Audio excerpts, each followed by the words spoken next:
Green Valley, another one of our 1x4s, very deep.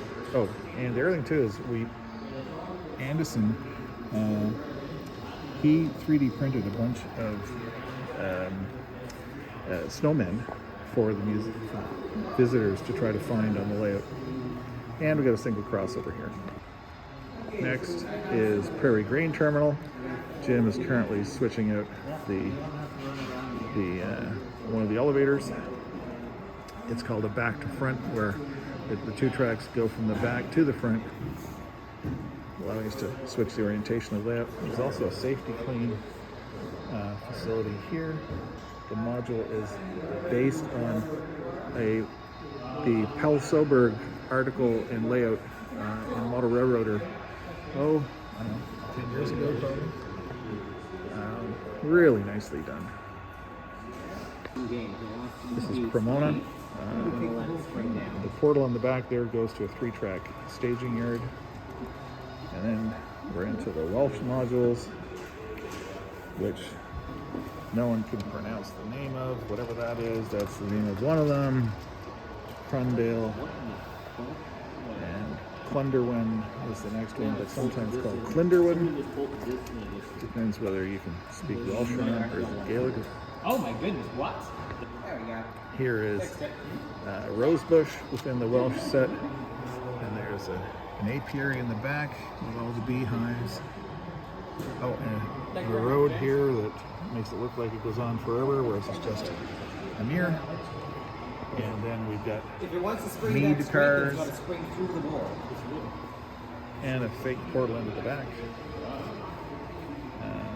Next is Brewer's Mill by Pat Brewer. Nice theater here with some animation crossover. And over here we have Beachburg and crossover, but also another portal to get into the 3-track.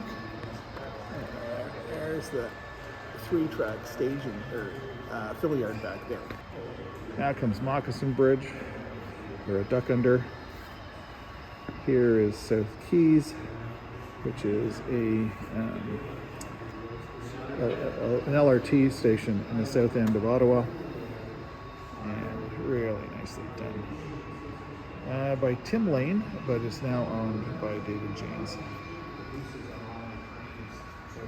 And it's got a gauntlet track here, because when the passenger trains would come in, they would come in on this pair of rails. When the freight trains came through, they were wider, so they would go in on those rails. Currently it's just set to the freight setting. Here is Prescott, another one of our 1x4s with a double crossover on it. Okay, here is Vaughan, based on CP's location in Vaughan, Ontario. Here's Dick switching Vaughan. Oh, and it's really kind of cute. There's shot inside the warehouse on this. Next module is Winchester, based on the grain facility in Winchester, Ontario, which is about a half-hour south of Ottawa. And next is Vesta and MP Foods. This here is, over here we have some guys asleep on there, and you can see all the empty bottles that they had been drinking. They were too sleepy to turn up, make sure that the pump kept pumping. So the pump stopped, they slept through it, and hence it filled up. And here's MP Foods. Really fun to switch with a single car back there, 3 in the back track and 2 in the next track. That can take you half hour, an hour to switch them out, because the tail track here is only enough room for a locomotive and 2 cars. Next module is Gary, named after Gary in the club. And then we've got Sarnia, which is based on the refineries in Sarnia, Ontario, which is just across from Port Huron.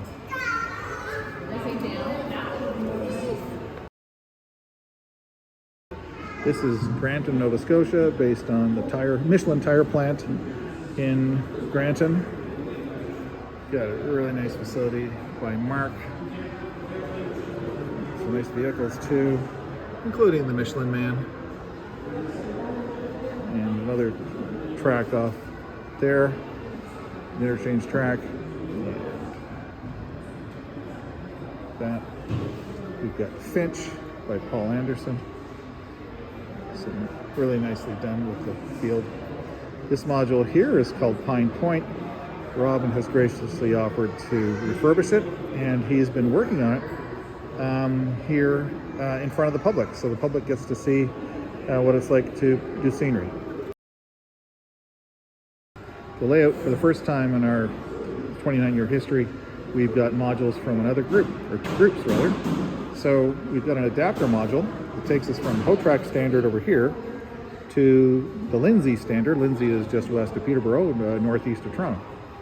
And so the module here with the blue front on it, this is called Cobeconk, and it's from the Lindsay group, actually now owned by Ben, who's also a member of our group.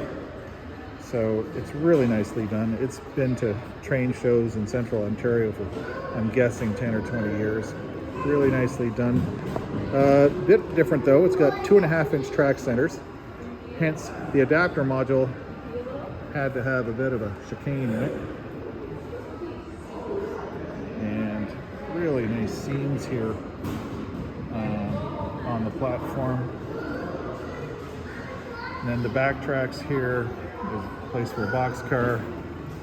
Then there's some sort of coal facility here. Really nice. And a stockyard. And as well, there's a passing track, sorry, a siding on the front of the module, which we're using to store cars sometimes when we're switching. Now, so we've got the usual HOTRAK conventional modules and single track Fremo, and now we've got Lindsay module here.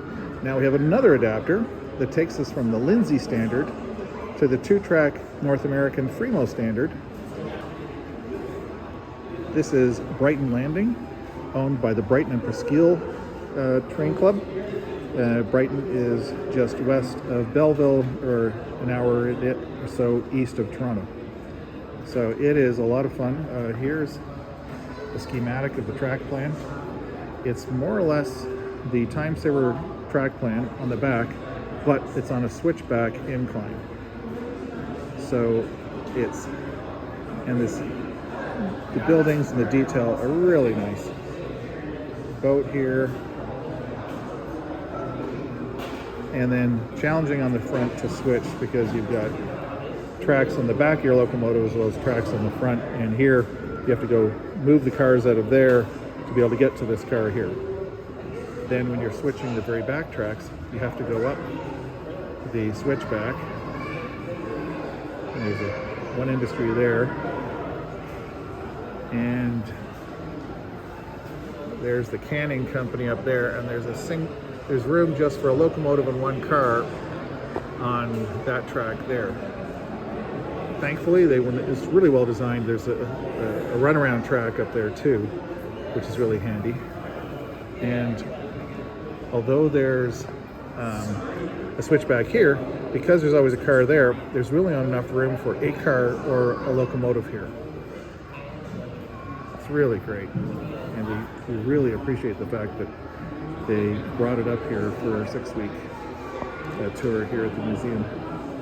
And lastly, we've got Barry Todhunter from the Brighton group. This is his reverse loop, and it's been really helpful having it here with a passing siding on it. And it's our east loop, or boucle est en français. And what was I going to say? Oh, right. This is the first time HOTRAK has ever had a dedicated Fremo loop at one end. Up till now, all of our loops are a Y built with just regular modules. And there you are. There's just the whole loop.